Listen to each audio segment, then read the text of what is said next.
dès le départ, à l'époque, était de déconflictualiser les séparations.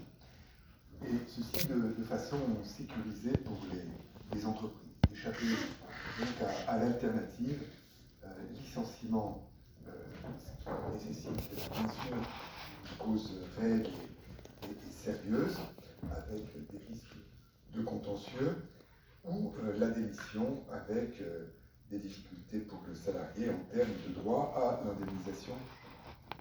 Et ce dispositif a eu un succès, vous savez aussi, qui a dépassé les attentes de l'époque, avec plus de 500 000 ruptures conventionnelles, par exemple, en 2024. Et on a bien vu une baisse de la conflictualisation avec une baisse des litiges prud'homaux. Une des difficultés qui est souvent avancée, néanmoins, concernant les ruptures conventionnelles, sont leur coût, le coût qu'on leur attribue, puisque un quart des dépenses de l'assurance chômage, 9 à 10 milliards d'euros par an, seraient issus de ruptures conventionnelles. Et par ailleurs, autre élément de coût, bien sûr, des indemnités de séparation associées aux ruptures conventionnelles bénéficient d'avantages sociaux et fiscaux qui représentent un coût pour la collectivité. Compte tenu de ce coût, ou en tout cas en mettant ce coût en avant, les pouvoirs publics ont saisi les partenaires sociaux, vous le savez aussi, pour négocier sur le sujet. Et les partenaires sociaux ont négocié de la mi-janvier à la fin février, avec une lettre de cadrage qui leur avait été adressée, qui leur demandait de rechercher des économies d'au moins 400 millions d'euros par an sur l'assurance chômage. Un accord a été signé sur cette question à la fin février 2026. Mais cet accord, comme vous le savez aussi, intervient uniquement sur la période d'indemnisation, en la raccourcissant.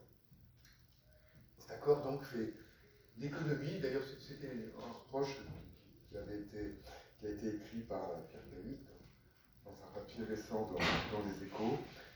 Cet accord fait l'économie d'une réflexion plus globale sur les indemnisations et les conditions associées à d'autres modes de séparation, et en particulier à la filière senior pour l'indemnisation du chômage.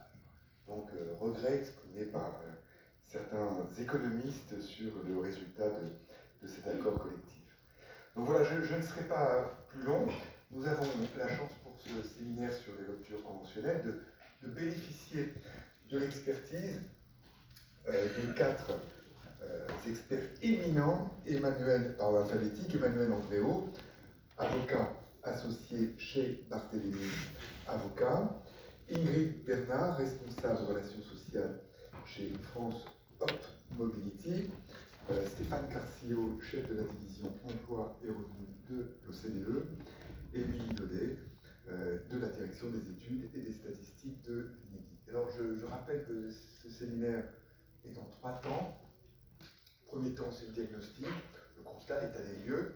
Deuxième temps, les difficultés issues de ce diagnostic. Et puis, le troisième temps, les réponses qu'on peut apporter à ces difficultés.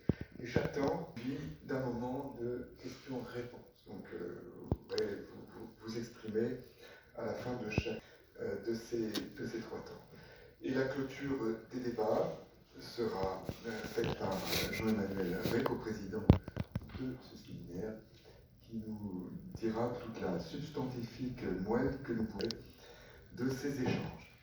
Voilà, sans plus attendre, on va tout de suite rentrer donc dans les interventions de la partie 1, et chaque intervenant donc aura une dizaine de minutes pour chacune de ces interventions à l'occasion de chacun des 3 temps de ce séminaire. Donc tout de suite, on commence par une intervention de l'économiste Stéphane Carcillo sur la rupture à l'amiable, diversité des dispositifs et des pratiques en Europe. Merci Stéphane de nous apporter cet éclairage avec toute la richesse des données de l'OCDE. Merci beaucoup. Gilbert, voilà. slide. Non, vous avez changé la page de garde, ça ne vous plaisait pas? Non. Un slide avant. Comment je fais pour changer les slides moi-même?